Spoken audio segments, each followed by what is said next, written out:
Salam, hər vaxtınız xeyir olsun hörmətli konfrans iştirakçıları. Yeni bir konfransla yenə sizlərlə bərabərik. Bugünkü konfransımız Heydər Əliyevin 102-ci doğum ilinə həsr olunub və mövzunu da xatirələrdə yaşayan lider Heydər Əliyevin 102-ci doğum ili adı altında başlamışıq. Çünki bugünkü qonaqlarımızın hər biri Heydər Əliyevlə həm yol yoldaşı olmuş, həm bir çox xatirədə olan hörmətli qonaqlarımızdır. İlk olaraq istərdim Cəmaləddin hocamızın Azərbaycan səfərindən, Heydər Əliyevin xiyabanda olan heykəlini ziyarətindən və onunla bağlı olan məqalədən qısa bir video reportajı göstərim. Daha sonra sözü qonaqlarımıza verək.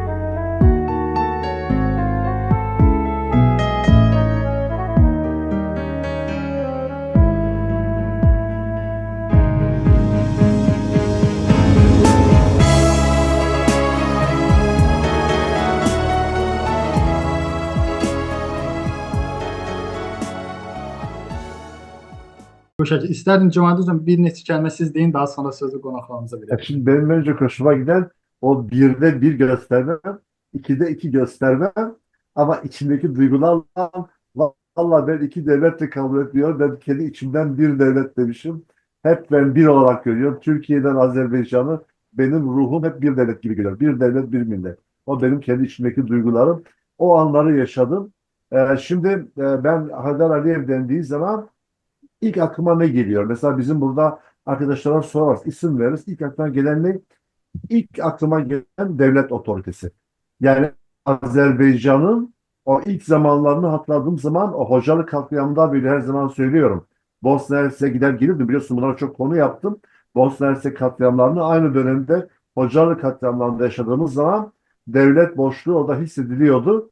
Azerbaycan neredeyse yani dünyada sorarlardı neresi bu Azerbaycan? Nasıl bir devlettir? Öyle bizim Almanya'da bana gelen senede 10 bin ziyaretçimiz geliyor biliyorsun ona. Dolayısıyla böyle bir oralı pek olanlar olmuyordu. Ama Heydər Əliyev'in varlığıyla beraber ben Azerbaycan'ın bu devlet yapısı, oturan bir devlet yapısı aklıma geliyor. Dolayısıyla meydanlar artık boş değildi. Yani rahmetli prezidentimizi ben öyle anıyorum ki boşlukları dolduran.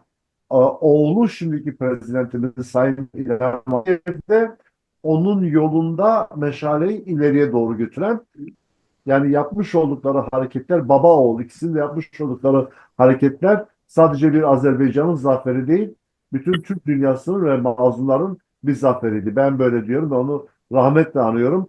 Sevgili konuklarımız da hoş gelmişler. Şeref duyduk ve hep beraber inşallah Sayın Prezidentimizi rahmetle anacağız. Buyurun. Çok teşekkür ederim hocam. Allah razı olsun. Hoş fikirleriniz için minnettarım. İlk olarak sözü Heydər Əliyev dönemi Təhsil Naziri olmuş, həmçinin Azərbaycan Respublikası İlim və Təhsil Nazirliyinin Riyaziyyat və Mexanika İnstitutunun direktoru Profesör Misir müəllim Mərdanova vermək istəyirəm. Buyurun Misir müəllim, söz sizdə. Hocam hoş geldiniz. Çok sağ olun. Hər birinizi ürəkdən salamlayıram və bu tədbirin təşkilatçılarına minnətdarlığını bildirirəm ki, Ulu Öndərin anadan olmasının 102 ili münasibəti ilə bizi bu qədər müxtəlif ölkələrdən olan insanları bir araya gətirib və Ulu Öndərimizi böyük hörmət, sayğı ilə anırıq. Tamamilə doğru buyurdunuz, Anar müəllim. Mən əslində qalsa həyat fəaliyyətinə, əmək fəaliyyətimə Ulu Öndərin Azərbaycana rəhbərlik etdiyi dövrdə başlamışam. Və o gündən bu günə keçən bütün illəri, günləri, ayları çox yaxşı xatırlayıram. Ulu Öndərin sərəncamı ilə mən Bakı Dövlət Universitetinin rektoru vəzifəsində işləmişəm. Onun fərmanı ilə Təhsil Naziri vəzifəsində işləmişəm və onun iştirakı ilə keçirilən tədbirlərdə iştirak eləmişəm. Xarici ölkələrə səfərlərində iştirak eləmişəm. Müxtəlif görürsünüz burada foto şəkillərdə. Yəni qısası onu deyim ki, bugün Azərbaycan xalqı nəyə layiqdirsə, Azərbaycan xalqı bugünkü gününə görə hər şey üçün Ulu Öndərə minnətdar olmalıdır və biz yəqin ki, heç bir zaman Ulu Öndəri unutmayacağıq. Hadisələr də göstərir ki, hər il may ayının 10 ərəfəsində Azərbaycanın hər yerində və təkcə Azərbaycanda deyil, dünyanın bir çox ölkələrində Heydər Əliyevin doğum günü böyük coşku ilə qeyd olunur və dünən də biz Azərbaycan televizyonunda izlədik ki, onun layiqli evladı və Azərbaycanın ərazi bütövlüyünü təmin eləmiş, bərpa eləmiş möhtərəm prezidentimiz atasının doğum gününü Qarabağda, Ağdamda, Şuşada, Xocalıda qeyd elədi. Yəni, çox maraqlı bir dövrdə biz yaşayırıq. Çox maraqlı bir dövrdə yaşayırıq. Heydər Əliyevlə bağlı əlbəttə mən çox danışa bilərəm. Çox sayılı görüşlərimiz olubdu. Onun tapşırıqlarını yerinə yetirmişəm. Onunla bərabər təhsil müəssisələrinin açılışlarında iştirak eləmişəm. Onun şagirdlərlə, müəllimlərlə, valideynlərlə necə canı dildən görüşün iştirakçısı olmuşam. Həqiqətən Azərbaycan bugünkü gününə görə, bugün gəldiyi mərhələyə görə ilk növbədə Ulu Öndər Heydər Əliyevə borcludur. Biz dəfələrlə demişik, mən burada bir də səsləndirmək istəyirəm ki, 1964-cü ildə mən Bakı Dövlət Universitetində oxuyurdum. Burada olan məni tanıyanlar yaxşı bilir. O zaman Bakı şəhərində Bakı Dövlət Universitetinin Mexanika Riyaziyyat Fakültəsinin Azərbaycan bölməsində öz dilimizdə, ana dilində danışanda bizə bir təhər baxırdılar. Heydər Əliyev gəldi, Bakını Azərbaycan şəhəri elədi. 64-cü ildə Bakıda yaşayan əhalinin, qoy hamı bilsin, cəmi 30-32% Azərbaycanlılar idi, qalanları başqa millətlər nümayəndələri idi. Və Heydər Əliyev Azərbaycana hakimiyyətə gələndən sonra bu nisbət tezliklə dəyişdi və Azərbaycan çox böyük uğurlar qazandı. Məsələn, təhsil haqqında mən deyə bilərəm ki, Heydər Əliyev Azərbaycana rəhbərlik etdiyi illərdə 5 yeni ali məktəb açıldı. Ümumi təhsil məktəblərinin şəbəkəsi bir neçə dəfə genişləndi. 700-dən çox orta məktəb binası tikildi və əsaslı təmir olundu. Heydər Əliyevin Azərbaycana hakimiyyəti illərində Bakıda peşə təhsili dünya səviyyəsində bir inkişaf yolu keçdi. Mən yaxşı xatırlayıram, yəqin siz də xatırlayarsınız. Məişət kondisionerləri zavodunun Azərbaycanın paytaxtı Bakı şəhərində tikilməsi üçün Heydər Əliyev bir mücadilə etdi, mənə belə gəlir ki, vuruşdu. Ancaq aldı onu və Bakıda tikildi. Və niyə bunu deyirəm? Qoy hamı bilsin, məişət kondisionerləri zavodu tikilməyə başlamazdan əvvəl o zavodun yanında peşə məktəbi açıldı ki, bu zavod açılarkən orada kim işləyəcəkdi? Yəni, Heydər Əliyev məsələləri çox gözəl bilirdi. Həmin devirdə 15 minə yaxın Azərbaycanlı gənc keçmiş SSR-nin nüfuzlu ali məktəblərində təhsil aldılar. Heydər Əliyev Azərbaycanda Azərbaycan dilini elə bilin ki, belə deyək, bərpa elədi. O zamana qədər dövlət vəzifəli adamlar Azərbaycan dilində danışmazdılar rəsmi tədbirlərdə. Heydər Əliyev Bakı Dövlət Universitetinin yubileyində təmiz Azərbaycan dilində danışdı və əslində qalsa Azərbaycanı Azərbaycan elədi və ikinci dəfə Azərbaycana hakimiyyətə gələndə isə Azərbaycan vətəndaş müharibəsi həddində idi və o zamanki rəhbərliyi Heydər Əliyev Bakıya dəvət elədi. Heydər Əliyev gəldi Azərbaycanda ilk növbədə əmin-amanlıq, siyasi stabillik yaratdı, qarşı durmanın qarşısını aldı, Azərbaycan ordusunu qurdu, ateşkəsə nail oldu və Azərbaycanı həm siyasi, həm də iqtisadi cəhətdən inkişafını təmin elədi. Və mən yenə deyirəm, çox vaxtınızı almaq istəmirəm. Mənə belə gəlir ki, Ulu Öndər Heydər Əliyevin Azərbaycana ən böyük töhfəsi ondan ibarət oldu ki, özündən sonra hakimiyyətə öz övladını yetişdirdi və xalqına tövsiyə etdi ki, mən inanıram ki, İlham Əliyev mənim həll edə bilməyəcəyim məsələləri də həll edə bilər, edəcəkdir, əgər siz ona kömək eləsəniz. Doğrudan da bu yaşadığımız 20 ildən çox müddətdə gördük ki, uzaq görənliklə Ulu Öndər tərəfindən deyilmiş həmin fikirlər addım-addım, pillə-pillə öz həllini tapdı və nəhayət Azərbaycan onun dediyi kimi dünya bir günəş kimi doğdu. Yenə gəlirəm dünənki və ondan əvvəlki görüşlərə, adam sevinir, qürur hissi keçirir və bu günlərdə onu da deyim ki, Azərbaycan Respublikasının prezidentinin Çinə rəsmi dövlət səfəri oldu. Hamımız onu yaxşı hatırlayırıq və Cəmaləddin bəy 1 milyard yarımlıq əhalisi olan Çinin başkanı bizim 10 milyon əhalisi olan Azərbaycanın başkanını nə səviyyədə qarşıladı, onun xanımını, ailəsini nə səviyyədə qarşıladı.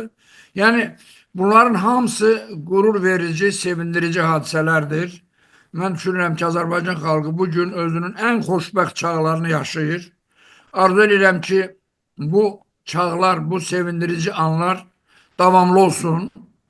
Cənab Prezident Azərbaycan üçün fikirləşdiyi digər məsələləri də həll eləsin. Qarabağı tam bərpa eləsin. Gördünüz də bugün o Kəngərli kəndinin açılışında baxanda adam fərəh hissi keçir. Elə bil Avropanın mərkəzində bir kənd göy salınır. Binalar, evlər insanlara dövlətin hesabına tikilir, təhvil verilir. İnsanların üzündəki sevinci görəndə və yaxud da Ağdamdakı o Muğam mərkəzinin açılışında necə sevinçli anlar biz yaşadıq. Yəni, Ulu Öndərin mən düşünürəm ki, məsafə uzandıqca biz onu daha yaxından tanıyırıq. Mən şəxsən, belə deyək, yaxında olanda bəlkə də biz onun böyüklüyünü o qədər də hiss eləmirdik. Bugün onu daha yaxşı tanıyırıq və onun əməllərinin şahidi oluruq. Allah ona qəni-qəni rəhmət eləsin. Cənab Prezident İlham Əliyevə də Allah ömür versin, sağlam ömür versin ki, Azərbaycanın digər problemlərini də həll eləsin. Təşəkkür edirəm hər birinizə görə. Amin inşallah. Lütfü Hocam Allah razı olsun. Çok teşekkür ederiz ki bunları bizlerle paylaşıyorsunuz. Orada yaşadıklarınızı, o anılarınızı dediğinize aynen katılıyorum. En güzel aslında hediyesi bize kendi oğluydu. Kendi evladıydı. Çünkü onun yanında yetişmişti. Ve aslında bugünkü prezidentimiz atasının hayallerini çocukluğundan beri duyduğu için o bir hem vatansever olduğu için hem de bir de atasına saygısından dolayı onları gerçekleştirdi. Dolayısıyla bütün o mozaiğin parçalarını zamanında Sayın Prezidentimiz vefat etmeden önce mozaiğin parçalarını hazırlamıştı. Sayın İlham Aliyev de bunları yerine yerleştirdi. Sizin Ve Cemalettin Bey bir meseleni de güzel söyleyeyim. Cemalettin Buyurun. Bey bir Buyurun. meseleni de söyleyeyim. Heç kəs düşünməsin ki, Heydər Əliyev əlbəttə Azərbaycanlıydı, Azərbaycan oğluydu. Eyni zamanda tək Azərbaycan xalqının yox, bütün Türk dünyasının lideriydi.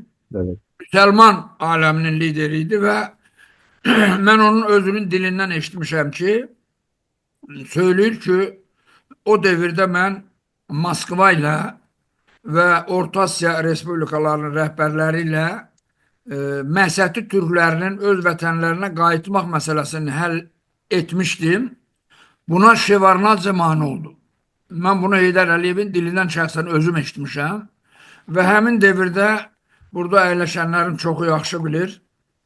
Almatada çox qanlı bir hadisə olmuşdu. Evet. O hadisədən sonra Kunayevi vəzifədən çıxartdılar və onun yerinə heç bir Qazaxıstanla əlaqəsi olmayan bir Rus vətəndaşını təyin eləyəndə Heydər Əliyev Qarbaçovla qarşı-qarşıya gəldi, etirazını bildirdi və dedi ki, bunu oraya qoysanız səhv edirsiniz. Və az keçməmiş bəlli oldu ki, Heydər Əliyev uzaq görənliklə söylədiyi fikir tamamilə həqiqətə çevrildi və orada işləyə bilmədi. Yəni, Heydər Əliyev dünyada tanınmış böyük və yaxud da bir başqa bir misal. Amerika Birləşmiş Ştatları kimi ölkənin prezidenti olmuş Ata Bush Heydər Əliyev Amerikada öz evində qəbul etdi. Özünün qayğınla onunla gəzintiyə çıxdılar. Yəni, heç kəs üçün belə hörmət olmamışdı. Yəni, Heydər Əliyev bütövlükdə çox böyük şəxsiyyət idi və Azərbaycan xalqı fəxr eləməlidir ki, onun belə bir oğlu olub belə bir lider olub və o lider daim xalqın qəlbində yaşamalıdır. İnşallah yaşayacaq da. Değerli dostlar, 4 yıldır şahitsiniz bu konularda neler söylediğime, eğer konu Sayın Haydar Aliyev idiyse. Bakın, canlı şahidi bugün Mısır Hocam bizzat bunu teyit ediyor. Hani ben diyordum ya, sadece Türkiye, sadece Azerbaycan'ın lideri değil. Bak, aynı şeyi duydum. Şu anda çok mutlu oldum. Bizzat yaşamış biriyle. Türk dünyasının da değil yalnız, İslam dünyasının bir lideriydi ki Azerbaycan'ın zaferi, onun için diyorum ya, tek Azerbaycan'la sınırlı değildir. Bütün mazlum halklara da gösterdi ki kapılarda beklemekten olmuyor. Baba yolu açtı, oğlu tamamen artık o hikayeyi kapattı ve zafere ulaştı. Mustafa Hocam, çok teşekkür ederim. Bunlar önemli ayrıntılar, çünkü Azerbaycan'ın durumu benim için çok çok önemli. Diğer Türk Cumhuriyetlerinin son zamanlar Kıbrıs hakkında duyduğunuzda da neler oluyor? Azerbaycan'ın duruşu bugün Türkiye Cumhuriyeti'nde konuşuluyor. Her zaman büyük bir farkla Azerbaycan Türk dünyasında gerçekten gönülden bağlı olduğunu, öyle sözde lafta değil veya halkından çekindiği için bazı liderler işler yapmak zorunda kalır ya. Burada Azerbaycan gösterdi ki lideriyle, halkıyla gönülden inanan ve bu olayların da, bu birleşmelerin de Türk dünyası bir araya gelmesi de başını çekiyorlar. Onun için tekrar rahmetle anıyorum. Allah İlham Aliye'ye ve hayırlı sağlıklı uzun ömürler versin. Babası, atasına da hep rahmetle anıyoruz. Ruhu şad olsun. Teşekkür ediyorum. Amin inşallah. Çok teşekkür ederim Mısır müəllim. Bir daha minnətdarıq. İndi isə sözü Azərbaycan Dövlət İqtisad Universitetinin Ekonomi Fizika Tədqiqat Mərkəzinin rəhbəri, məşhur 91-lərdən biri Profesör Şahlar Məmmədkərova söz vermək istəyirəm. Buyurun Şahlar müəllim, söz sizdədir. Sağ olun hocam, hoş geldin. Sağ olunuz, teşekkür ederim. Ben bu programda ilk dəfədir iştirak edirəm ve baktım, belki kronikaya baktım, çok böyük işler görmüşsünüz ve buna göre teşekkür ederim ve uğurlar diləyirəm. Teşekkür ederim. Mən əlbəttə 91 deyildiyi kimi 91'lerin biriyəm. Yəni Heydər Əliyev elə Bakıya gəlməmiş, o ideya şəklində olanda bu işlərlə məşğul olmuşam. Buna görə mən istəmirəm ki, deməli, bu günə Mısır müəllim də dedi, siz də dediniz, bu günə, bu xoş gündə biz görüşürük. Bu xoş günə elə belə asanlıqla gəlməmişik. Çox böyük təlatümlərdən keçib gəlmişik. Qanlı davalardan keçib gəlmişik. 94-cü oktyabr hadisəsinin yadına salmaq, 95-in mart hadisələrin yadına salmaq, Heydər Əliyev rəhmətli BMT-də çıxış eləndə Bakıda Şəmsi və digər bir Afiyəttin Cəlilov və Şəmsi müəllimin qətl məsələsi oldu. Onu BMT-də ona xəbər verdilər. Bunlar hamısı böyük sarsıntılardır. Hətta mən bundan da danışmaq istəmirəm ki, 90-cı ilin 7-ci ayının 20-sində Heydər Əliyev Bakıya uçdu. Gəldi, onun Bakıda 2 gün qalmağına imkan vermədilər. 2 gündən sonra, yəni 22 iyulda o Naxçıvana uçdu. Mən Heydər Əliyevə başqa səpkidən baxmaq istəyirəm. Çünki mən Heydər Əliyevin həmişə düşüncələrini izləmişəm.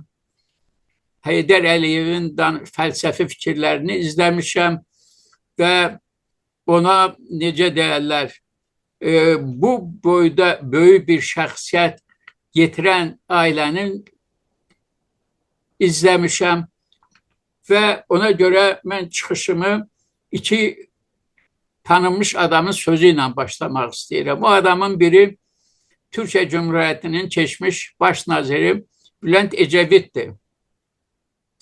Bülent Ecevit deyir ki, Heydər Əlirzə oğlu 1000 ildə bir dəfə doğulan dahilərdəndir.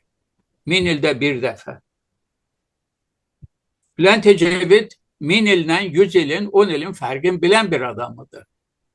Amma o Heydər Əliyev 100 ildə bir dəfə yox, 500 ildə bir də, 1000 ildə bir dəfə doğulan bir adam kimi dedi. Yaxşı, bundan sonra bir misalda çəkeyim. O da Amerika Birleşmiş Ştatları'nın devlet katibinin mavini. Heydər Əliyev dünyasını dəyişəndə dedi, Heydər Əliyevin ölümüyle dünya çiçildi. Siz təsəvvür edin, dünyada 6 milyard adam yaşayır. Bir nəfərin dünyasını dəyişməklə Amerika kimi dövlətin böyük bir görevlisi deyir, dünya Heydər Əliyevin ölümündən çiçildi. Birində deyim, sonra əsas fikrime qayıdacağım. Margaret Albright, Madeleine Albright Azərbaycanda da yaxşı tanıyırlar. O, Amerika Birleşmiş Ştatların dövlət katibi olubdu. Onun bir sözü belə idi. ABŞ-da Heydər Əliyev qədər yüksək səviyyədə qarşılanan ikinci prezident görmədim. Bunu da sadə adam demir. Xarici İşlər Naziri və yaxud dövlət katibi deyir. Deyir, bu hörmətdə qarşılanan ikinci mən prezident görməmişəm. Yaşlı bir adamdır, cavan deyil ki, deyəsən ki, yaşa dolar, görər. Yaxşı, bu yüksəklikdən baxıb, mən istəyirəm ki, Heydər Əliyevə biz necə dəyərləndirək, onun Azərbaycan üçün nə etdiyini, nə etməli olduğunu, onun böyüklüyünü göstərək. Deyək ki, Bülent Ecevit deyir ki, 1000 ildə bir dəfə doğulan şəxsiyyətdir, dahidir. Sual olur, dahi kimdir? Hamımız universitet təhsili görmüş, hamımız universitetdə dərs deyən adamlar, dahi kimdir? Dahi o şəxsdir ki, bugün dedikləri həm dünən üçün doğrudur, həm gələcək üçün doğrudur. Yəni, zaman dediyim bir məfhum var, zaman dahinin sözlərini silə bilmir, əridə bilmir. Heydər Əliyevin belə fikirlərində çoxdur. Onun ikisini deyib nəticə çıxardıq. Heydər Əliyev hələ Azərbaycana ikinci dəfə hakimiyyətə gəlməmişdi. Naxçıvanda yaşayırdı, Naxçıvanda işləyirdi. 91'lerin məktubuna cavab yazdı. 91'lerin məktubuna yazdığı cavabda belə bir cümlə var. Əgər hər bir ölkənin vətəndaşları öz hüquqlarını anlayarsa və qoruya bilərsə, onda ən kiçik məmləkətlər belə böyük dövlətlər qədər qüdrətli olar. Misallar çoxdur. Heydər Əliyevin bu sözü bugün üçün də doğrudur, dünən üçün də doğrudur, gələcək üçün də doğru olacaqdır. Mənim Misir müəllimin doğma sahəsi olan təhsillə bağlı nə deyir? Təhsillə bağlı 125'ten çox aforizmimiz var, amma mən birini deyəcəm. Deyir, Azərbaycan dövlətinin gələcək taleyi bugün gənclərə nəyi və necə öyrətməyimizdən asılıdır. Bu bugün üçün də doğrudur, sabah üçün də doğrudur, keçmiş üçün də doğrudur. Bu sözləri, bunlar hamısı aforizm. Aforizm sözlərini deyən adama dahi deyirlər, filosof deyirlər.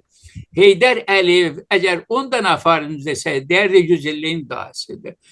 Əgər 100 aforizm desəydi, deyərdi ki, bu 500 illiyin dahisidir. Heydər Əliyevin aforizmlərin sayı bütün dünyada rəhbərlik üçün bütün rəhbərlərdən çox, 500'dən çoxdur. Ona görə Ecevit deyir ki, o 1000 ildə bir doğulan dahidir. Çox düzgün qiymətləndirib Bülent Ecevit. Bir neçə də misal çəkim Heydər Əliyevin böyüklüyü ilə, dahiliyi ilə bağlı. Heydər Əliyev deyir, tarixi şəxsiyyətdir. İlk dəfə tarixi şəxsiyyət ünvanını onun öz sağlığında mən mətbuatda vermişəm ki, Heydər Əliyev tarixi şəxsiyyətdir. Yəni, bu nə deyən sözdür? Bu deyən sözdür, Mustafa Kemal Atatürk Türkiyə üçün kimdirsə, George Washington ABŞ üçün kimdirsə, De Gaulle Fransa üçün kimdirsə, Adenauer Almanya üçün kimdirsə, Heydər Əliyev də Azərbaycan üçün o kəsdir. Onlar nə eləmişdir? Onlar belə eləmişdir. Atatürk Osmanlı İmperiyasının qalıqları üzərində bir dövlət qurdu. Adını Türkiyə Cumhuriyyəti qoydu. Washington Amerikada bugün fəaliyyət göstərən dövləti qurdu. De Gaulle müharibədə tamam dağılmış Fransanın üzərində bir dövlət oldu. Adenauer uduzmuş bir dövlətin qalıqları üzərində bir Almaniya dövləti qurdu. Heydər Əliyev də bizə bu günləri yaşadığımız, rahat nəfəs aldığımız, təriflədiyimiz Azərbaycanı bizə qurubdu. İndi belə olanda deyə bilərikmi kimi o tarixi şəxsiyyəti 100% əminliklə deyə bilərik. Deyə bilərik ki, o tarixi şəxsiyyətdir. Heydər Əliyev, bu səbkidən mən istəyirəm Heydər Əliyevə yanaşaq, yəni yüksək fəlsəfi baxımdan yanaşaq. Heydər Əliyev planetar düşüncəli bir şəxsiyyətdir. Sual olunur, kimə planetar düşüncəli şəxs demək olar? Planetimizə baxaq. Planetimizdə iki cür idarəetmə var. Totalitar idarəetmə, bir də demokratik idarəetmə. Dövlətlər 200-ə yaxın dövlətdir. Bunlar bir hissəsi totalitardır, bir hissəsi demokratikdir, bir hissəsi də qarışıqdır. Demokratik inkişafda onlara inkişaf etmiş dövlətlər gelir, totalitarlar geridə qalmış və hər içindən istifadə edən dövlətsə inkişaf etməkdə olan dövlətlərdir. Heydər Əliyev Azərbaycanda 2 dəfə hakimiyyətdə olubdur. Həm kommunist Heydər Əliyev kimi hakimiyyətdə olubdur və kommunist Heydər Əliyev kimi hakimiyyətdə olanda o Moskva tərəfindən təyin olunmuş bir rəhbər idi. O ancaq iqtisadi məsələlərlə məşğul olmalıdır. Amma Heydər Əliyev iqtisadi məsələlərlə məşğul ola çox dərin mətləblərə, təhsilin, mədəniyyətin inkişafına cizim verdi. Hüseyin Cavidin nəşrin Sibirdən gəldi. Suriyaya gedərək İmaməddin Nəsiminin qəbrini ziyarət etdi. Çoxlu yazıçılarımıza, alimlərimizə yüksək səviyyəli dövlət ordenləri, medalları təltif etdi. SSR xalq arzusu alan kim oldu və bunun kimi yüksək səbəbi onun kommunistik dövründə Azərbaycan xalqına elədiyi xidmət və o xidmətdən belə də bir söz deyək. Deyir, 14 il mən Azərbaycana rəhbərlik etdim. 14 ildə Bakı şəhərinin yaşam fondu qədər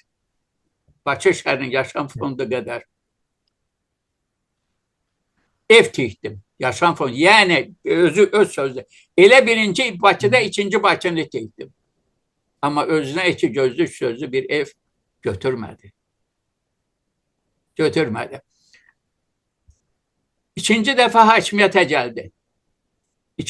hakimiyyətə gəldi. Asanlıqla gəlmədi.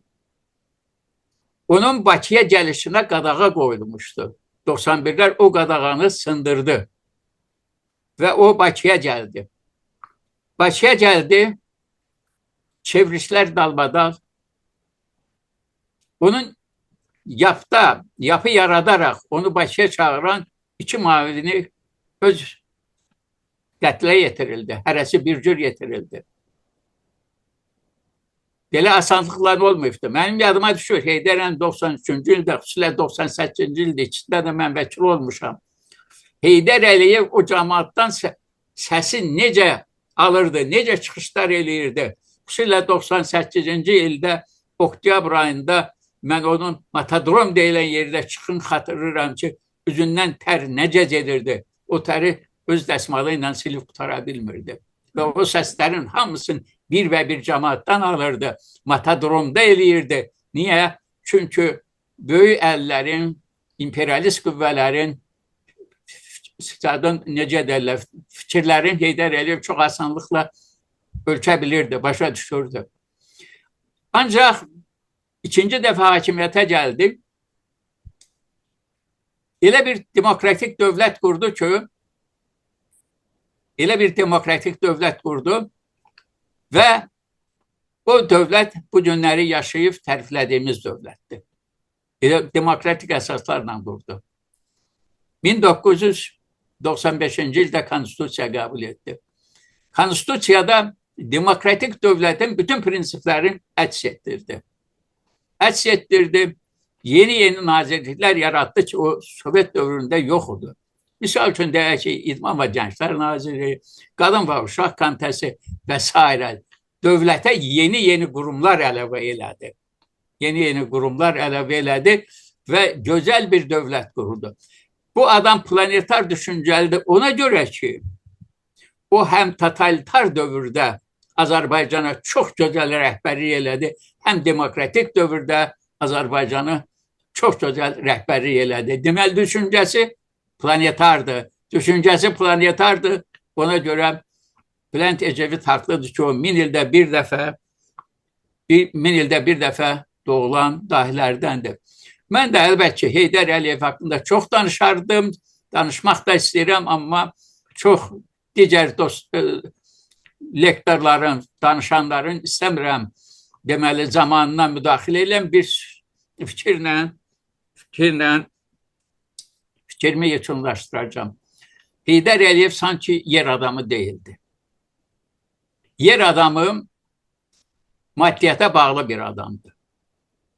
Bayaq mən dedim ki, Heydər Əliyev Bakıda, Bakı boyda şəhər saldı, özünə ev götürmədi.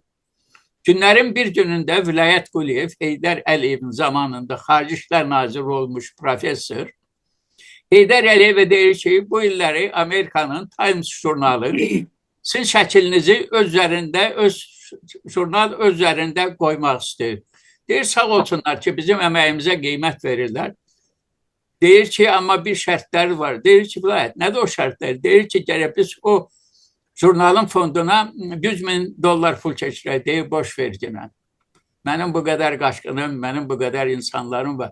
Bir Heydər Əliyevin şəklinə qədər o qədər getmək olmaz. Bu adam yer adamı deyildi. Hər kəs gedərdi, amma o getmək. Çünki elə adam vardı, 2 milyonluq elə saat gəzirir. Ama o 100.000 qıymadı. Ki, buna geçsin. İkincisi, sanki yer adamı deyildi. Bizim mənə qulaq asanlar hamı tez-tez Bakı toylarında olduq. 100, 200, 300, 400, 500 adam. Heydər Əliyev sanki yer adamı deyildi. O öz qızının toyunu 5 ailə ilə verib. 5-ci ailə Moskvadan Müslüm Maqamayevin sinəvsi olubdu. Yerdə qalanları Bakıda olub, öz evində veribdi. Və o çıxışında dedi, öz Müsir müəllim deməli qulağımdan eşitdim. Dedi, düzdür, İlham Əliyevin toyunu eləyəndə biraz mən bu çərçivəni genişləndirdim. 50 nəfər qonağım oldu Moskvada. Çünki cəmaatı, qohumları görməyə tələsmişdim, arzu edirdim 50 nəfərlə. Sanki o yer adamı deyildi. O biz elədiklərini eləmirdi. Ona görə o Ecevit çox düz deyibdi. O 1000 ildə bir dəfə doğulan dayıdı. Allah rəhmət eləsin. Allah qəni-qəni rəhmət eləsin və onun oğlu İlham Heydər oğlu Əliyevə də işlərində uğurlar arzu edir ki, atasının qoyduğu yoldan zirvəyə doğru xalqımıza aparsın. Təşəkkür ederim. Çok teşekkürler Şahlar Hocam. Anar, Mısır Hocam'ın yanında haddim olmayan bir şey daha söyleyeceğim. Şahlar Hocam'ı yakalamışken çünkü 91'lerden bir diğerine Ekim ayında birlikte konak olmuştuk. Sayın Ömer Eldarov bizi özel gezdirmişti. Ve Dede Korkut heykelini bana hediye etmişti. Müzede gösteriyorum onu. Şimdi ben, Mısır Hocam ne dersiniz? 1992 yılında 91 kişi bir araya geldi. 92. kişiyi seçti. Bak Azerbaycan'da böyle bir yorum duymadım. Bu da benim yorumum olsun. Bana katılıyor musun? 91 kişi bir araya geldi. 92. kişiyi seçti. 92 yılında. Şahlar Hocam diyor ya bu yer adamı değildi. Bu da ilahi çünkü bu İslam'da tesadüf yoktur. Tevafuk diyoruz. Bu da Allah'ın bir tevafuku. Bence bilmiyorum. Böyle bir şey ilk defa söylemiş oluyorum. Ama çok hayran kaldım bu duruma. Eylədi. Haqlısınız 100%. Təşəkkür edirəm. Allah sizi var eylesin. 91 nəfər 92-cini hakimiyyətə gətirdi. Evet, çok hoşuma gitti bu durum. Bir de birçoğu vefat etti. Allah hepsine rahmet eylesin. Tek tek hepsini rahmetle alır. Çünkü onlar bugünkü Azerbaycan'ı Mısır Hocam dediği gibi o muhteşem anı diyoruz ya. Bugünlerde en güzel altın çağını yaşıyor diyebilirim. Buna sebebiyet Şahlar Hocam sizin nezdinizde bütün 91'lere hitap ediyorum. vefat etmişlere de Allah buyursun. Sizin getirmiş olduğunuz o resimlerle biz bugün o büyük eseri seyrediyoruz. Teşekkür ediyorum bütün herkes adına. Sağ olunuz. Teşekkür ederiz Şahlar müəllim. Çox sağ olun. Cəmaətimizin həqiqətən məncə həm bu konfransa özəl, həm də tarixi özəl bir bunu da həmin o 91-lərdən olan ən dəyərli hocamızdan biri Şahlar müəllimlə birlikdə də danışmanız ayrı bir kadar sağ olun. İndi isə sözüm Heydər Əliyevin dayısı qızı, Yeni Azərbaycan Partiyasının Qazilər Şurasının üzvü Zərifə xanım Quliyevaya vermək istəyirəm. Onun da dedim həm ailə üzvü olaraq, həm Heydər Əliyevlə bağlı ayrı bir xatirələri var. Buyurun Zərifə xanım, söz sizdədir. hoş geldiniz Serap abi. Çok sağ olun, çok teşekkür ederim. Cemalettin hocam, ben ilk defadır bugün sizi görürəm.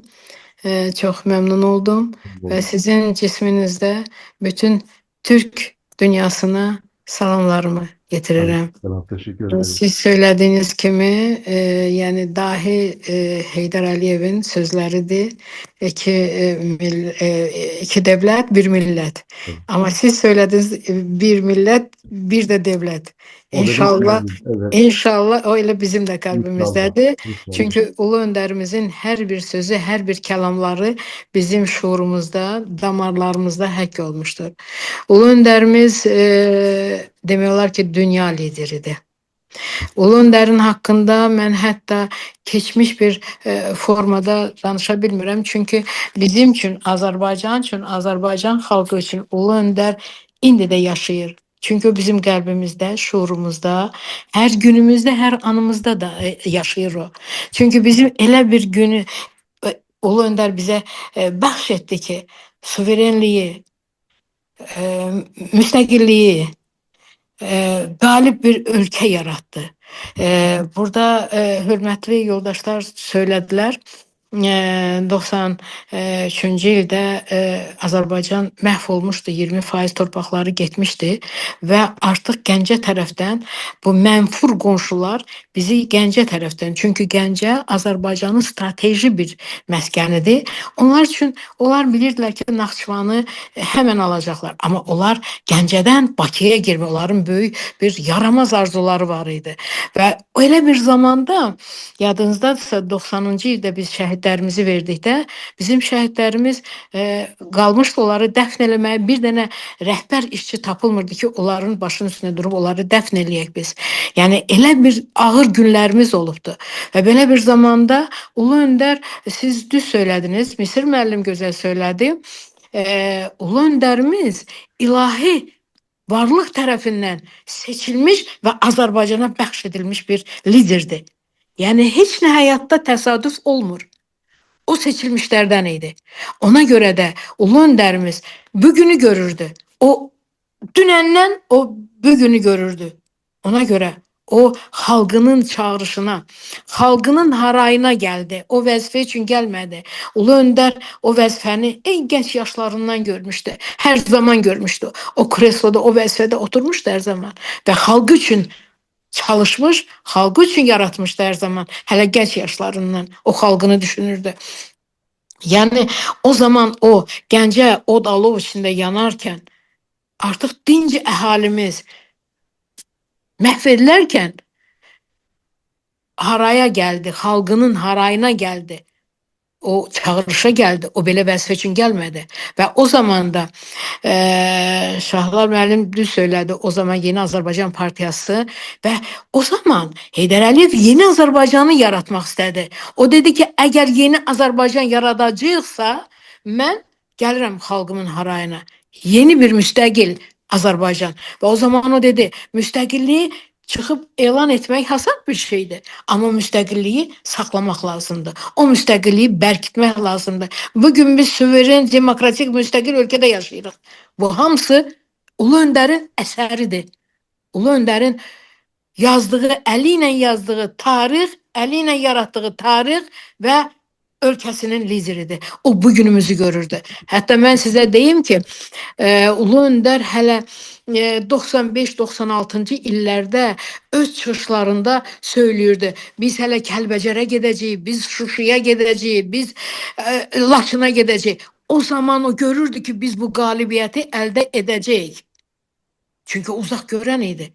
Ulu Öndər 93-cü ildə çağırış millətinin, xalqının harayına gələrkən o birinci ilk olaraq nə etdi? 90-cı il şəhidlərimizin o bir sui-qəsdi qiymət verən olmamışdı. Dünyaya bəyan edən olmamışdı. Onu sessiyaları çağırdı, komissiyalar təşkil etdi Xocalı hadisəsinə. Belə bir hadisə bizim belə bir başımıza gələn belə hadisələrə o qiymət verdi. Dünyaya bəyan etdi. Bu bir qırğın idi. Xalq qırğını idi ki, mənfur qonşular tərəfindən edilmişdi. Və sonra nə elədi? Heydər Əliyev ateşkəsi yaratdı. O bildi ki, ateşkəs olmadan heç bir ölkəni qaldırmaq olmayacaq. Və o zaman ateşkəsi edəndən sonra 94-cü ildə sentyabrda bir neft kontraktı, dünya bir neft kontraktı yarattı. O zaman dünyanın ən ilerdə gedən ölkələri, Amerika, Fransa, İtaliya, bunların hər birisinin rəhbərləri Bakıya gəldi. Azərbaycanda 20% torpaq işğal altında, müharibə gedən bir ölkə, belə bir çətin dövrdə hansı ölkə gələr bura sərmayə qoyar? O hamısı Heydər Əliyevin nüfuzuydu. O hamısı Heydər Əliyevin bir kəlməsinə bura gəldilər və sərmayələr qoydular. Bəli, Heydər Əliyev hələ Sovetlər dövründə 15 respublikanın içində Azərbaycan ən itmiş, batmış bir ölkə idi. O zaman Heydər Əliyev təyin olunanda ölkə başçısı, birinci katib, o zaman başladı Azərbaycanı qaldırmağa və Azərbaycandan artıq Moskvaya, SSR-yə, dövlət rəhbərliyinə gedərkən artıq Azərbaycanı tanıyırdı. 15 respublika tanıyırdı, dünya ölkələri tanıyırdı. Hətta Heydər Əliyev Rusiyada Rus Sovetlər dövlətinin tərkibində işləyərkən Azərbaycana çalışırdı, hər şey yaradırdı. Burada Misir müəllim gözəl söylədi. O kondisioner zavodunu. O zaman Brejnev onu başqa bir ölkədə, Ukraynada, orada, burada yaratmaq istəyirdi. Amma Heydər Əliyev təkid elədi ki, bu Azərbaycanda yaranmalıdır.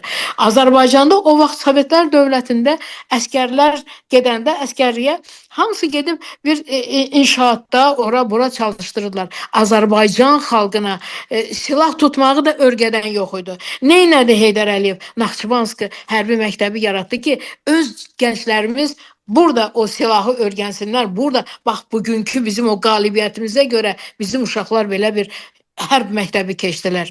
Bəli, o zaman bizim gənclərimiz heç bir başqa ölkədə oxuya bilmirdilər, təhsil ala bilmirdilər.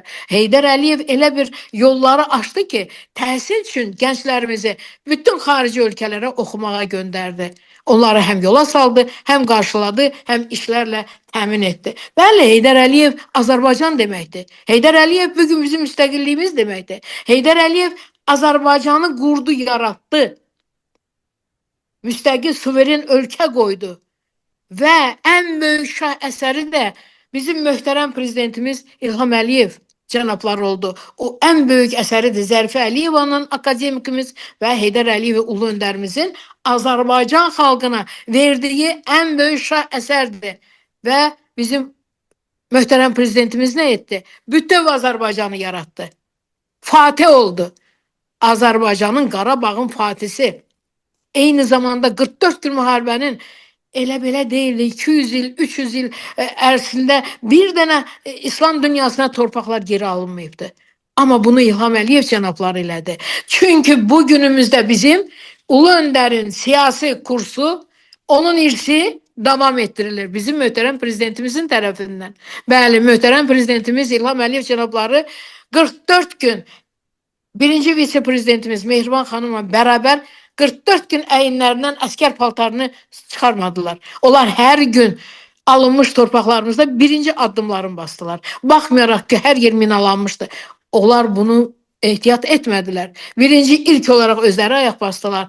O bayrağı sancdılar və hər gün xalqımıza bir xoş xəbər verdilər ki, bugün Laçını aldıq, bugün Kəlbəcəri aldıq, bugün Füzulini aldıq. Bəli, bu xəbərlər bizim hər birisi qan damarımızdadır. Bəli, bizim şəhidlərimiz oldu. Amma şəhid hansı müharibədə hansı torpaq alınanda şəhid olmur ki? Amma əksəriyyətin, yəni daha çox şəhid verməməyimizin qarşısını bizim möhtərəm prezidentimizin dəmir yumruğu saxladı. Bizim xalqımız bugün də bütün varlığı ilə bizim möhtərəm prezidentimizin dəmir yumruğunun ətrafındadır. Baxın, 44 günlük müharibə bitdikdən sonra, biz qələbəmizi elan etdikdən sonra bizim möhtərəm prezidentimiz Qərbi Azərbaycanın ictimai birliyini yaratdı. Bu niyə görə oldu? Şəxsən özü təqdim etdi o ictimai birliyi ki, biz hələ sabah əski torpaqlarımıza gedəcəyik. İrəvan xanlığına gedəcəyik. Çünki onlar da bizim torpağımızdır. Tarix var, yazı var, arxivlər var. Ora bizim torpağımızdır. Bəli, 88-ci il, 80-cı illərdə, 70-ci illərdə nə qədər bizim xalqımız oradan sürgün edildi. Ulu öndərimiz bir sözdən xoşu gəlməzdi. O deyirdi ki, qaçqın sözünü işlətməyin. Mənim xalqım qaçqın deyil, məcburi köçkündür. Ulu öndərimiz 10 il, hər il öz doğum gününü, öz bayramlarını bizim məcburi köçkünlərimizin evində, ailəsində. Hər ildə bir neçə dənə məcburi köçkün şəhərcikləri açırdı. Gecə gündüz yoxlayırdı, baxırdı. Ulu öndər deyim ki sizə, o bəşəriyyətin yaratdığı, 1000 ildə bir dənə tək bir yaratdığı xalqın lideridir. Lider necə seçilir? Lider xalq seçir. Lideri xalq nədən seçir? O görür ki, bu insanın qanı, damarı, şuuru, beyni xalqı ilə vurur. Bəli, o hər zaman xalqının köməyinə gəldi. Və bunu da etdi. Suveren, müstəqil, demokratik ölkə yaratdı. Və xalqını yenə də onun əyanı kursunu keçən, başqalarına yox, öz kursunu, dərsini keçən bizim möhtərəm prezidentimizə xalqını tapşırdı və prezidentimizə də xalqa tapşırdı. Və bu saat bizim möhtərəm prezidentimiz Ulu öndərimizin böyük bir əmanətidir xalqımız üçün. Və xalqımız, bütün Türk dünyası, bütün İslam dünyası bizim möhtərəm prezidentimizin ətrafındadır. Baxın, indi burada Misir müəllim gözəl söylədi. Çin dövlətində baxın, elə dünyanın yarısını tutan Çin dövləti bizim möhtərəm prezidentimizi nə səviyyədə qəbul? Bu bizim üçün şan şöhrətdir. Bu bizim adımızdır. Bu bizim liderliyimizdir. Bəli, bu saat bizim möhtərəm prezidentimizdə bütün dünya ölkələrinin prezidentlərinin gözü var, baxışı var. Hamı Azərbaycana baxır. Hər bir dünya lideri Azərbaycandan gəlib bizim möhtərəm prezidentimizdən nə isə öyrənmək istəyir. Bu böyük şan şöhrətdir. Bugün bizim 3 rəngli bayrağımız bütün dünya ölkələrində ən yaxşı yerlərdə dalğalanır. Bu bizim fəxrimizdir. Bugün bizim prezidentimizi necə qarşılayırlar? Necə yola salırlar? Bu bizim fəxrimizdir. Mən bir Azərbaycan vətəndaşı olaraq yəni fəxr eləyirəm. Böyük ruh yüksəkliyi ilə fəxr eləyirəm ki, mən ulu öndərimizi əyanı belə gözümün qarşısında, yəni hər zaman görmüşəm və onun dövründə mən bu rejimdə işləmişəm, çalışmışam, ondan çox böyük dərslər almışıq. Qadın qurultayında, birinci qadın qurultayı keçiləndə mən bir faktı deyim sizə. Ulu öndər dahi şəxsiyyətdir. O hər şeyi görürdü. Balaca bir şeyi də görürdü. Biz birinci qadın qurultayı oldu. O zaman mən təşkilatçı idim. Bir 6-7 rayonu mənə təhkim etmişdilər. Mən o rayonlarda, yəni onları, o nümayəndələri qarşılamaq, onları yola salmaq, bunlar hamısı məndə idi. Təsəvvür edin, sonuncu günümüzdə, qurultayın sonuncu günündə ulu öndərimiz 2 saat çıxış etdi qadınların qarşısında. Və təsəvvür edin, bütün o Heydər Əliyev sarayında 2000-3000 qadınlar var idi. Hər biri durdu ayağa, ulu öndərimizə gözəl alqışlar, gözəl sözlər söylədilər. Və artıq qurultay bitəndə ulu öndərimiz hər bir qrupla şəkil çəkdirdi, rəsm çəkdirdi. Təsəvvür edin, mən də o vaxtı, yəni biz akraba, qohum, mən qıraqda dayanmışam. İstədim ki, qadınlar hamısı şəkillərini çəkdirsin, mən rahat olum ki, mənim nümayəndələrim şəkil çəkdirdi. Və təsəvvür edin, orada mən qıraqda dayanmışam, o mənə əl elədi ki, gəl yanıma. Məni çağırdı yanına və onun qoluna girdim və orada bizim çox belə bir arxiv sənətimiz, rəsmimiz var. Bəli, Ulu Öndər daha şəxsiyyətidir. Mənim atamla da çox yaxın olublar. Yəni mənim gözümün qarşısında bax bu rəsmdə yuxarıda duran atamdır, aşağıda Heydər Əliyevdir. Yəni onların gəncliyi də bir keçib, bir ailə, bir yerdə böyüyüblər və mən çox qürur duyuram ki, mən Heydər Əliyevi, Ulu Öndərimizi, tarixi şəxsiyyəti, bəşəriyyətin yaratdığı dahi şəxsiyyəti göz-gözə, üz-üzə görmüşəm və onun iş rejimində çalışmışam. Allah bax burada mənim atamı çiynində aparır. Atam rəhmətə gedəndə 82-ci ildə bax Ulu Öndərimiz mənim atamı öz çiyinlərində apardı Fəxri Xiyabana dəfn eləməyə. Allah Ulu Öndərimizə rəhmət eləsin. Ulu Öndər hər zaman bizim şuurumuzda, canımızda, gözümüzün qarşısındadır. Mən heç vaxt Ulu Öndərə keçmiş formada danışmaq istəmirəm. O bizim bugünümüzdədir. Allah bizim möhtərəm prezidentimizi qorusun. Allah bütün Türk dünyasını qorusun. İslam dünyasını qorusun. Və bizim möhtərəm prezidentimizə, birinci vitse-prezidentimizə Allah can sağlıq versin. Hər zaman dəmir yumruğu var olsun. Sizlərə çox təşəkkür edirəm. Bəlkə çox danışdım, üzrlü sayın. Amma Ulu Öndərin haqqında saatlarla, günlərlə, aylarla danışmaq olar, bitməz. Çok sağ olun. Çok teşekkür ederim. Hanım, o kadar zevkle izledim ki siz ne zamandan bahsediyorsunuz? Valla sabaha kadar konuşsanız ben farkına varmazdım. O kadar Evet, çok sağ olun. Çok teşekkür ederim. Allah sizi var eylesin. Çünkü Çok teşekkür anlatımınız hem o aileye mensubiyetiniz, o ziyalılığı gösteriyor. Benim not aldığım konuşmanızdakiler çok önemli kelimeler. Hani hep Türkçeyi konuşurken diyorum ki Azerbaycan Türkçesi diğer dünya Türklerinin de bir köprüsüdür. Kıpçaklar arasında, Oğuz dilleri arasında bir köprüdür. Evet. Mesela bakın siz burada konuşup dediniz ki kaçkın göçkün. Dolayısıyla Evet. kaçkın kaçmaktan gelir. Bəli, bəli, Aynısında hoşuna gitmemiş. bəli. Nedense benim içime sinmiyordu ki. Çünkü Azerbaycan'a her geldiğimde benimle görüşmek istediklerinde işte Hocalı'nın kaçkın aileleri sizinle görüşmek istiyor.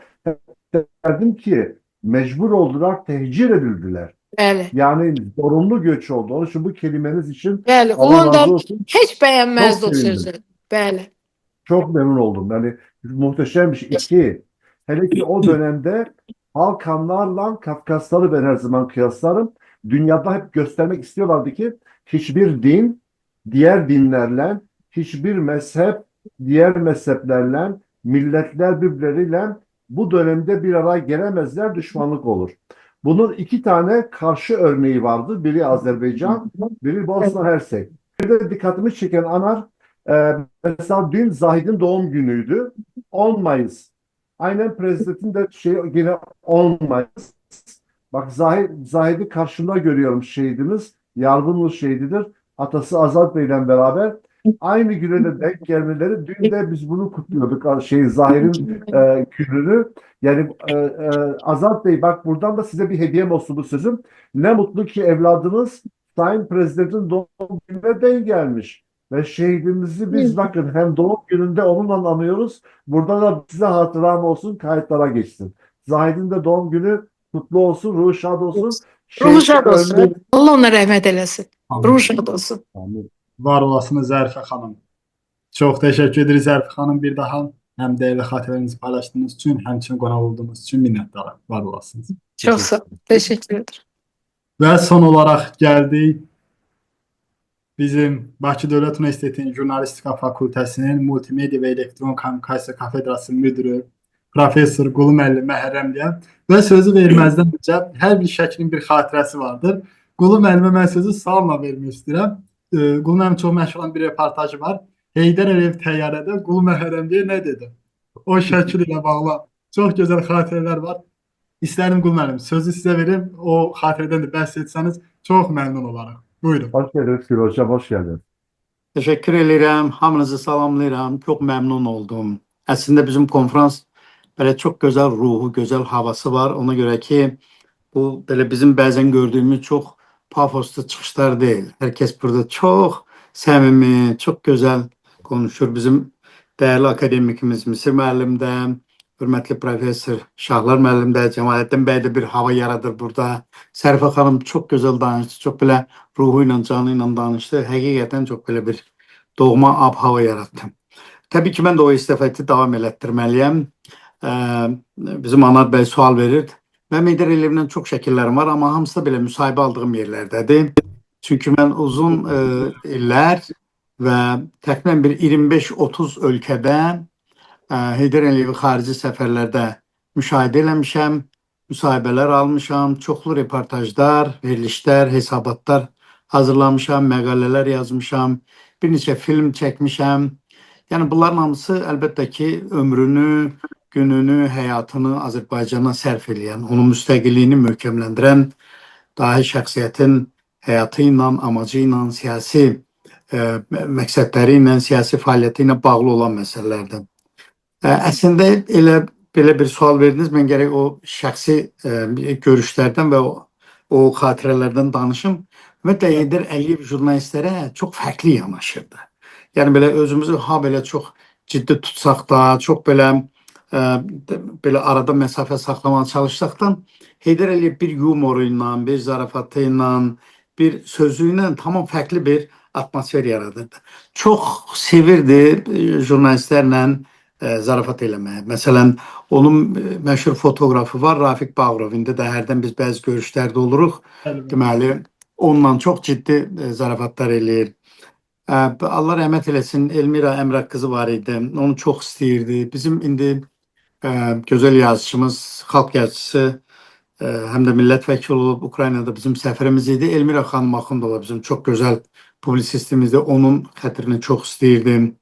Televiziyadan olan rəhmətli Qənirə Paşayeva ilə, yəni onunla çox belə maraqlı yumorlar var idi. Yəni çox başa düşülən, çox belə səmimi qarşılanan yumorlar var idi. Əlbəttə Heydər Əliyevdən yaxşı söz eşitmək hər kəsin arzusuydu və bunu eşidəndə də biz çox məmnun olurduq. İstər təyyarədə olsun, istər görüşlərdə olsun, yəni tövsiyələri var idi təbii ki. Məsələn, biz Amerikaya gedəndə bu şəkildə elə o Amerika səfərinə gedəndə BMT-nin 50-liyinə 95-ci il idi səfərlərimizə oktyabr ayında. Orada xüsusi tapşırıq verirdi ki, yəni çox qonaqlar olacaq, bizim görüşlərimiz də həddindən artıq çoxdur. Yəni siz çalışmalısınız ki, bütün məqamları tutasınız, çəkəsiniz, başqa dövlət başçıları var, onlardan müsahibələr alasınız. Yəni belə əlbəttə ki, o halda bizim bu kameramanlara çox tövsiyələri olurdu ki, bəzən çünki sən kameranı çəkdiyin yerdə kimsə kameranın qabağını kəsdisə, o deməli görüntü tamamilə deməli pozulur. Mənim yadımdadır bir dəfə deməli biz Fransada səfərdəydik və o deməli Elçi sarayının qarşısında Jacques Chirac prezident Heydər Əliyevi qarşılayırdı. İndi protokoldur da, hər şey qaydası ilə gedir. Deməli, bu xüsusi xalının üzərində, o xəttin üzərində gəldilər. Jacques Chirac'la Heydər Əliyev əl-ələ verdi, görüşdü.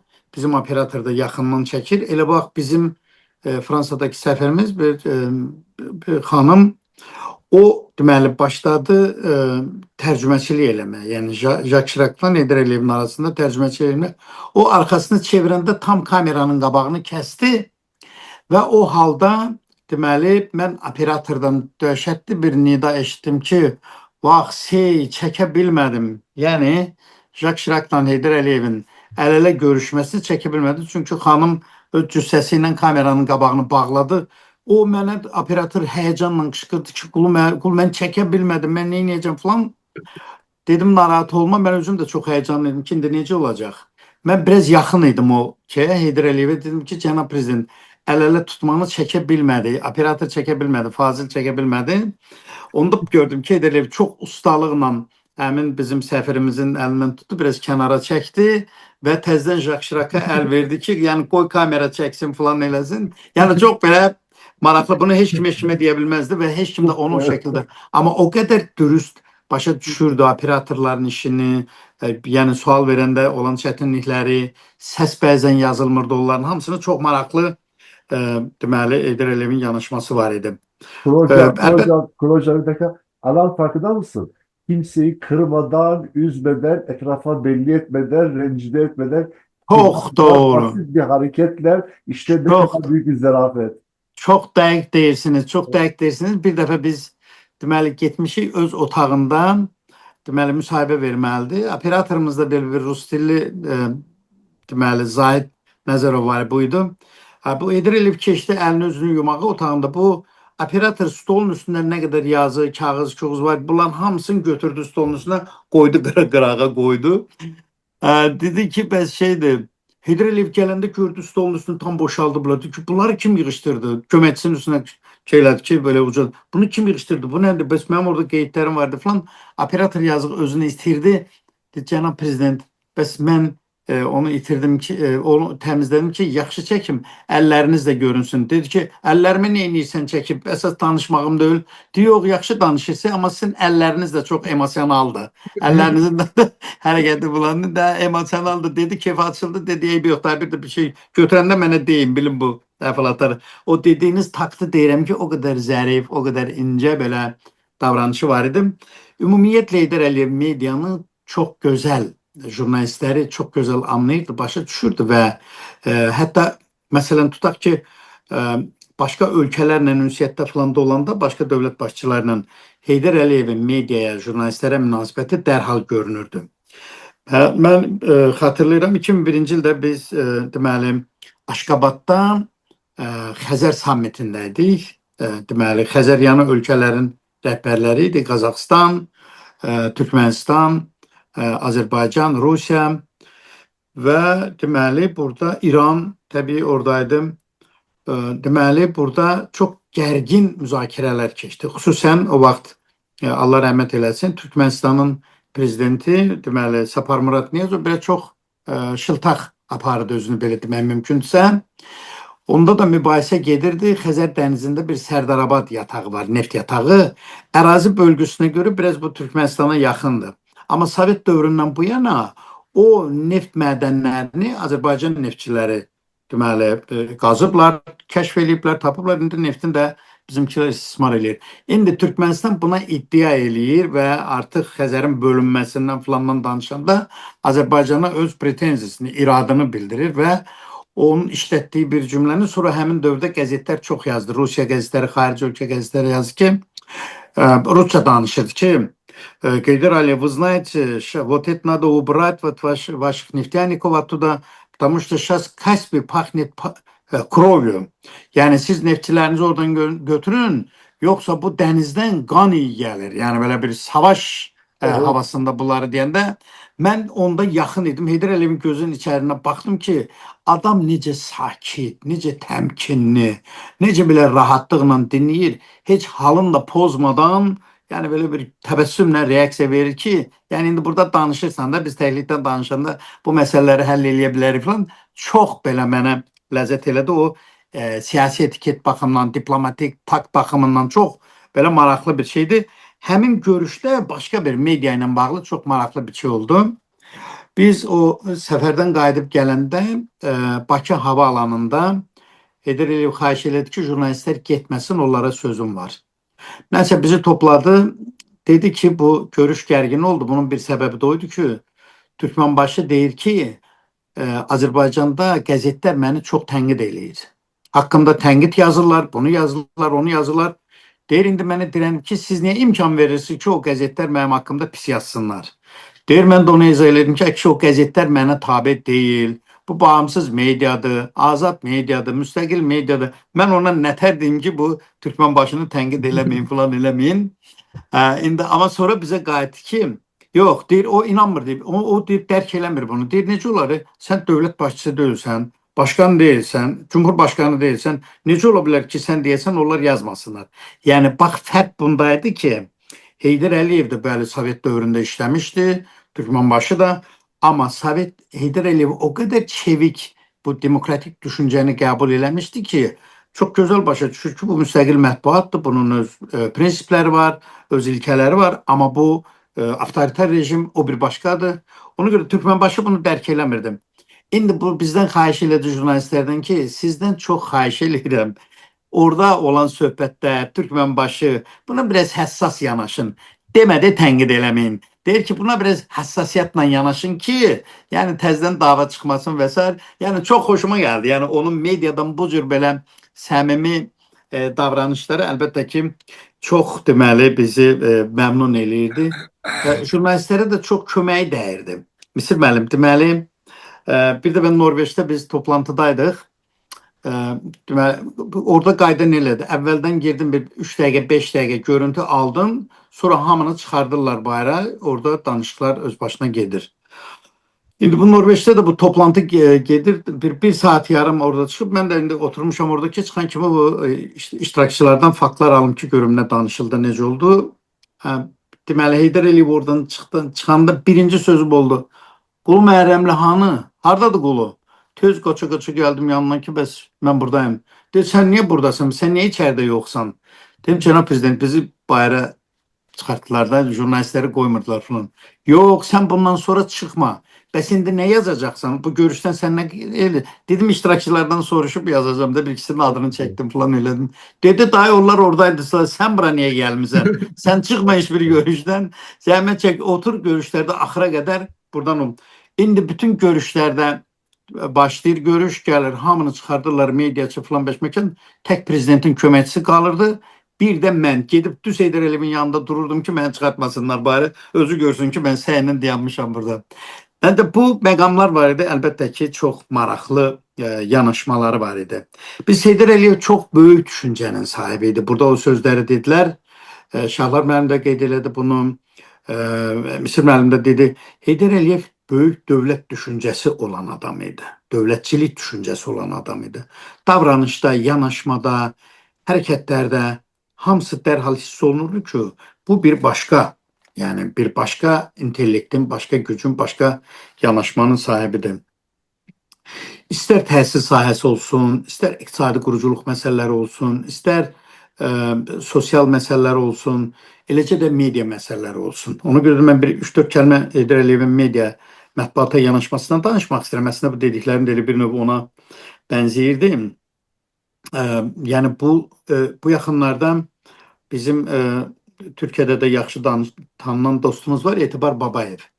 O Türkiye'de bir kitap bırakıp onun hem Kazakistan'da, Özbekistan'da da onun təqdimatını keçirdib Heydər Əliyev hatıralarda. Yani o kitap hakkında Türkiye'de de jurnallarda çok yazıblar. Orada mənim də yazım var. Xarici səfərlər, ümumiyyətlə Heydər Əliyevin yanaşmaları.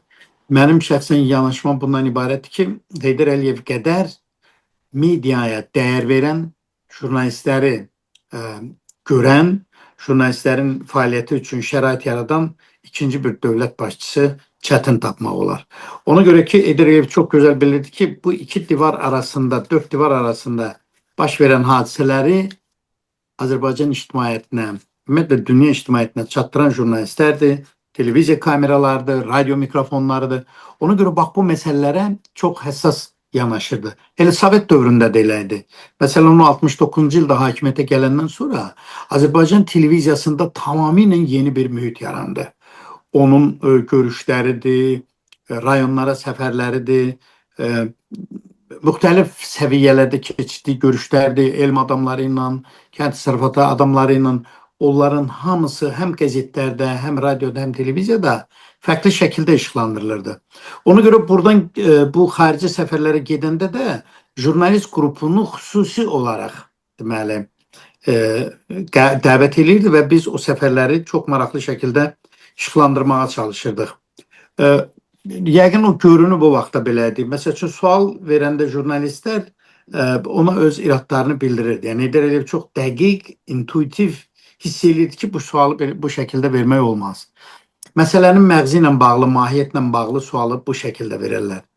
Ona görə jurnalistləri fərd olaraq hamısını tanıyırdı. Hamısı ilə deməli ünsiyyəti var idi və yeri gələndə özünün fikirlərini, əlbəttə ki, iradlarını və s. bildirirdi və bu da əlbəttə ki, işə kömək olurdu.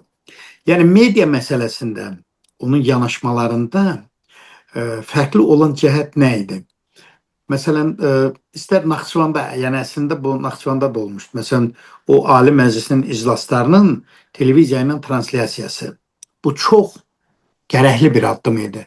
Xatırlayırsınızsa, hakimiyyətə ikinci dəfə qaydanda 93-cü ilin yayında Azərbaycan Milli Məclisinin iclasları hamısı translyasiya olunurdu. Yəni bu dövlət işinə, dövlət xadimlərinin bugün prezident, hökumət, parlament nə ilə yaşayır? Hansı problemlər müzakirə olunur? Necə müzakirə olunur? Kim hansı mövqedə durur?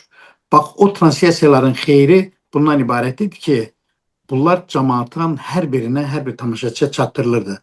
Onun bir faydası da bundan ibarət idi ki, insanlar özlərini parlamentdə hiss edirdilər. Müzakirə olunan məsələlərin deməli çözülməsində, hansı cəhətdən yanaşılmasında, ümumiyyətlə bunun mahiyyətinin açılmasında o parlament translasiyalarının çox böyük rolu olurdu. Yəni dəfələrlə məsəl üçün Heydər Əliyevin xarici ölkə rəhbərləri ilə görüşləri, onun hamısı canlı şəkildə, bəzən video yazı şəklində efirə gedirdi. Bax, o canlı translasiyaları mən ASTV-də çalışanda bunların demək olar ki, əksəriyyətinin reportajını mən aparırdım. Məsələn, burada çox böyük tədbirlər keçirilirdi. Yəni Heydər Əliyev ona çox önəm verirdi ki, bunlar hamısı xalqa çatdırılsın. Yəni aşkarlıq Heydər Əliyev siyasətinin əsas prinsiplərindən biri idi.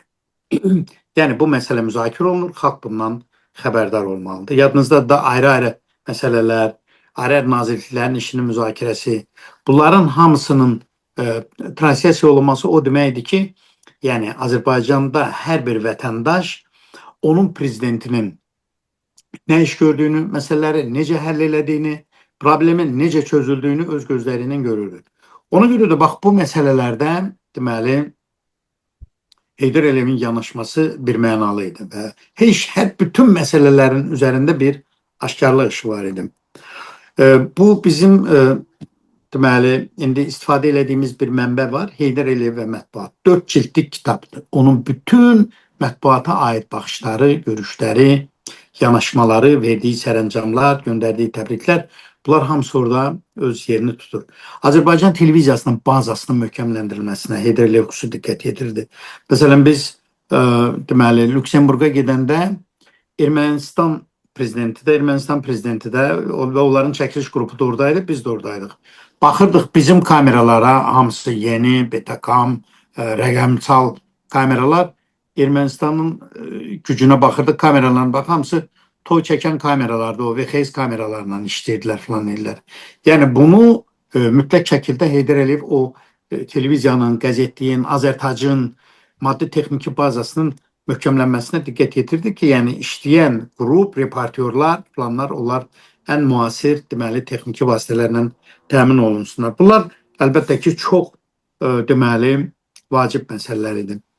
O birisi tərəfdən Heydər Əliyevin özünün mətbuatı sevməsi, istər Naxçıvanda məsələn, görün Azadlıq radiosuna nə qədər onun müsahibələri gedirdi. Burada qəzetlərə nə qədər müsahibələri gedirdi. Yəni mətbuata bu cür yanaşma hesab edirəm ki, Heydər Əliyevin həm belə şəxsiyyətinin idarəçilik gücünün görünməsi idi. O birisi tərəfdən də medianı, mətbuatı, televiziyanı həmişə səfərbər vəziyyətdə saxlayırdı. Yəni məsələn, o halda bizim reportyor məktəbi yetişirdi o dövrdə. Siyasi jurnalistika yetişirdi. Xüsusi olaraq ictimai siyasi materialların işıqlandırılmasında bir sistem formalaşır və bunların hamısına əlbəttə ki, Heydər Əliyevin çox müsbət təsiri var idi. Axırda danışan adamın işi o mənada çətindir ki, o biraz cəmaat yorulur və ona o qədər də diqqətlə qulaq asmırlar, adamlar yorulur. Mən də bunu nəzərə alaraq sözümü yekunlaşdırmaq istəyirəm və çox təşəkkür edirəm bu konferansın təşkilatçılarına, Anar bəy sizə, Cəmaləddin bəyə minnətdaram.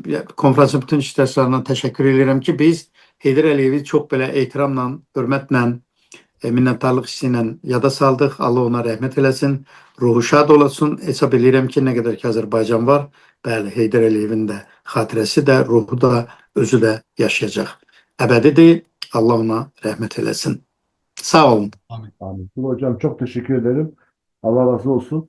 Sizin esprili yanaşmanız hakikaten çok beni kahkahalarla güldürdü. Tanıyanlar bilir. Hiç böyle programda sesli gülmemiştim. Doğru mu ama tebessüm ederim ama sesli gülmemiştim. Bir de resimler gözümün önüne geliyor. Şimdi Türkmenbaşı'nın o söyleyişini bugün Türkleri savunduğunu biliyoruz. Aynen, doğru. Filan bir gıda bir şekilde onların bakış açısını ve insan kişiyi kendisi gibi bilir ya. Yani gidip Evet. Haydar Ali'ye dostuma söyleyeyim, beni tehdit etmesinler diyecek. O da tabii ne demek, hemen gidip ağızlarından şöyle bir iki tane vurup söylerim gibi bir beklenti içindeyken öyle güzel bir şekilde karşılaması. Bir de gazetecilere bunu kibarca hani fazla sallamayın, biraz acıyın ama serbestsiniz Ama gibi. gerçek. Güzel, çok güzel bir şey bu. Çünkü o dönemde Sovyetlerden çıkmış hangi lider böyle açıktı her fikir hürriyetine falan. O yön çok çok güzel. Hoşuma giden çok güzel. Kuru Hocam bilmiyorum yaptınız mı ama siz Şahlar Hocam da Mısır Hocam hepiniz de o kadar güzel anlatıyorsunuz ki hatıralarınızı yayınladınız mı bilmiyorum ama bunları inşallah yapmışsınızdır çünkü bunlar kaybolmamalı bu hatıralar. Bunların bir kısmını yazmışam, danışmışam da 100 illiyinde Haydar Aliyev'in 100 illiyinde bizim İçtimai Televizyon bir program yapırdı. Orada da yani böyle bir anons olarak konuştum. Hatıralarda da yazdım. İnşallah geleceğe daha geniş bir şekilde yazabiliriz. Sağ Ama olsun. böyle Çünkü güldürerek. ama zaman itibariyle bizden ayrıldıkça o nəhəng Evet, şeyler uzaktan daha iyi görünür. Bu çok gerçek bir şey doğru. ve onu da görürsən.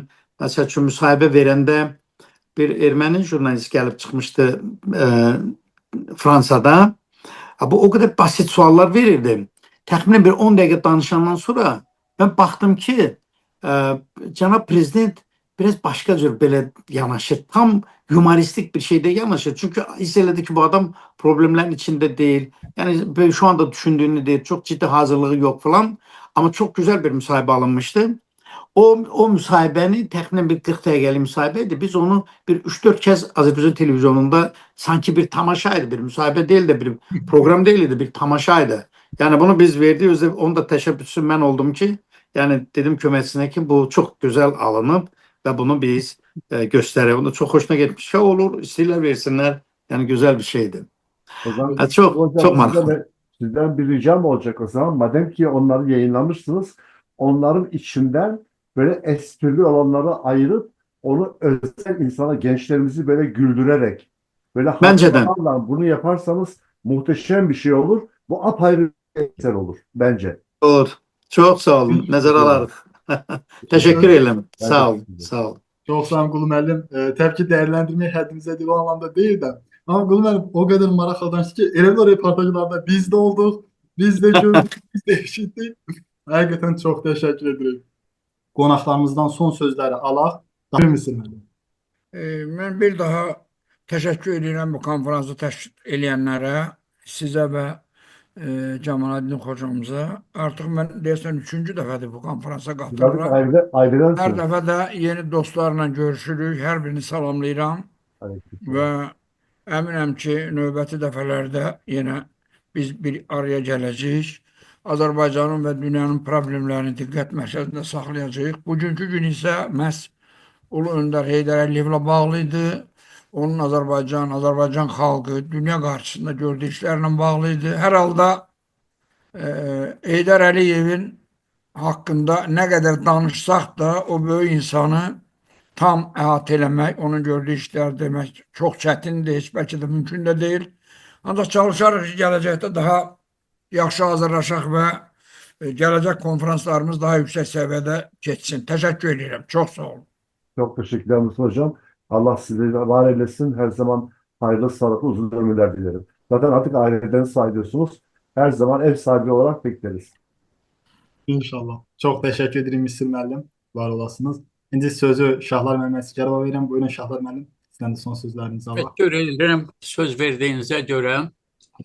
Əziz dostlar, bilirsiniz ki, Heydər Əliyevin külliyatı əsas Heydər Əliyev danışıqdır. Verbal danışığından sonra o kağıza köçürülüb.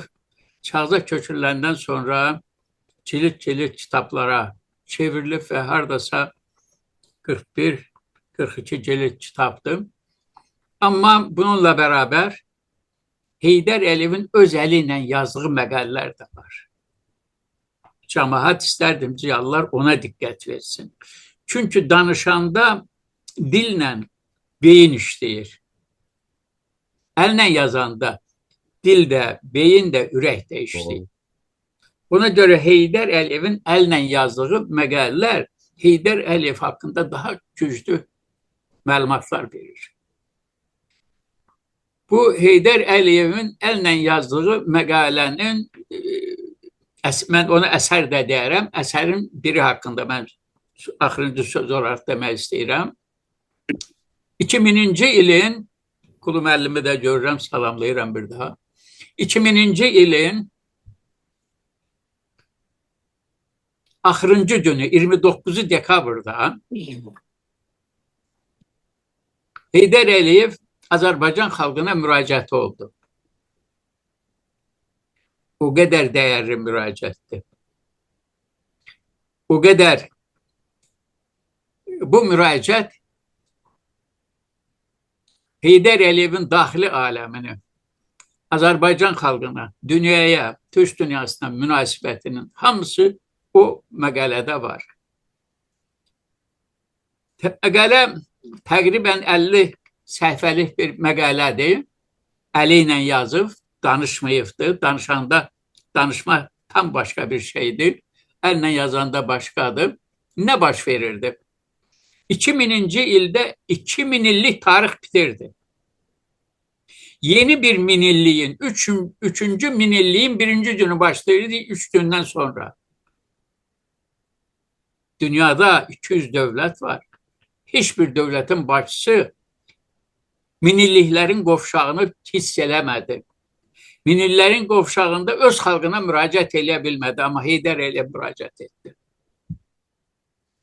Müraciət etdi. Burada indi mən ora qayıtmayacağım. Burada da Sərfə xanım çıxışında da oldu, Misir müəllim çıxışında da belə bir maraqlı söz işlədir orada. Mən anadan olanda 10-15 ailə sevilir.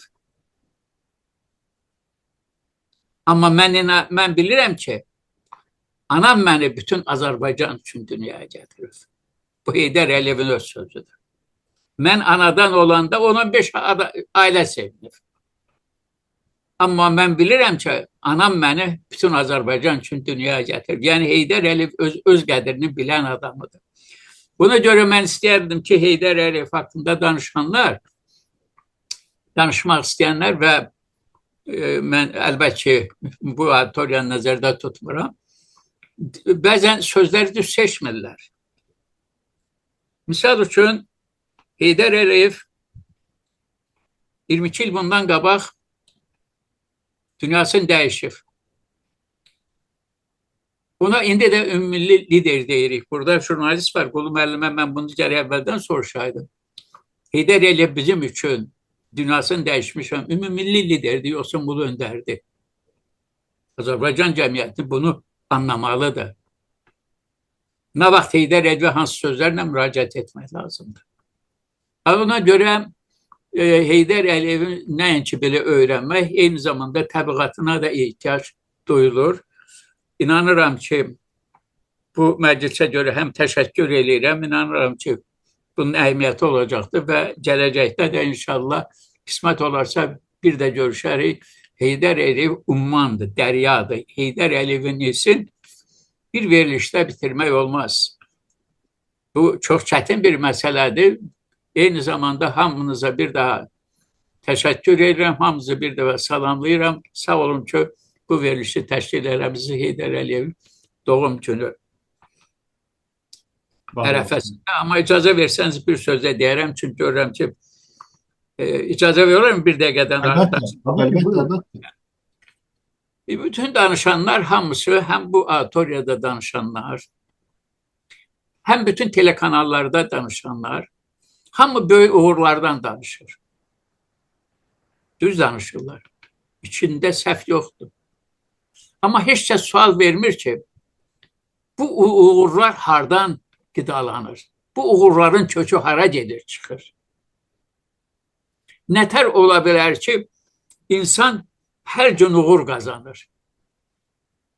Biz telefonumuzu işlədirik, onu cəryana qoşmasaq işləməyəcək. Və bu uğurlar ki, günbə-gün, ilbə-il, 10 illərlə olur, bunun kökü hardadır? Mən arzu elərdim ki, gələcəkdə bizim ziyalılarımız uğurun kökünü axtarıb tapsınlar. Təşəkkür edirəm. Sağlam hocam bunu deyince ben de Anar'da gülmeye başladık. Niye? Çünkü biz de zaten ileride konular ne olsun ne olmalı diye düşünürken Anar bak Şahlar hocamın dediğini not al yanına. Hem konu başlığı olarak çok güzel hem de ileride inşallah tekrar davet ederiz ve büyük bir zevkle dileriz. Şahlar hocam çok güzel bir konuyu hatırlattınız. Bunu not aldık. İnşallah böyle bir program mutlaka yapacağız. Allah izin verirse. İnşallah. Bax, onda mən iştirak edərəm. O Sevinirim. öz düşüncələrimi deyərəm sizə. Evet duyalım. Teşekkür İnşallah. ederim. Var olasınız uşaqlar mənim. Çox təşəkkür edirik. Çox sağ olun. Və Zərifə xanımdan da son sözlərini alaq bu konferans üçün. Sanki 40 yıldır tanıyorum anamın isminden dolayı. Hep böyle içim açıyor. Az Zerife Hanım gelecek. Böyle sanki annem gibi bir şey. Kendisine büyüğüm belki de ama hani annemi hatırlattığı için ben sanki dolma ailem gelecek. Buyurun Zerife Hanım. Mən hocama çox təşəkkür edirəm. Bu gün yəqin ki biz söhbətlərimizlə bəlkə də onu çox əziyyət verdik, amma üzündə olan gülümsəmədən gördüm ki, ona çox xoşdur bizi dinləmək. Mən ona can sağlığı, uzun ömür arzu edirəm. Anar müəllim, sizə işlərinizdə uğurlar arzu edirəm və mənim bu konferansda iştirak edən hocalarımıza, Misil müəllimə, Şahlar bəyə çox təşəkkür edirəm. Dinlədilər məni, mən minnətdaram.